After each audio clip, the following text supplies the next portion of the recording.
بسم الله الرحمن الرحيم وبه أستعين ولا حول ولا قوة إلا بالله العلي العظيم. أيها الأحبة في الله، كيف يطرد الجني المارد من البيت؟ كيف تطرده؟ فعليك أن تحضر اثنان معك وتذهب إلى هذا المكان المسكون وتقول: أناشدكم العهد الذي أخذه عليكم سليمان أن تخرجوا من بيتنا أو من هذا البيت. أناشدكم بالله أن تخرجوا ولا تؤذوا أحدا.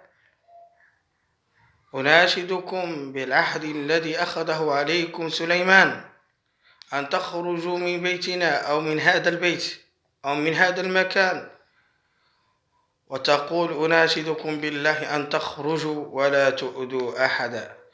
تكرر هذه الصفة أو هذا العمل 3 أيام، وبعدها تأتي بإناء وتقربه إلى فمك وتقرأ عليه آيات شريفات،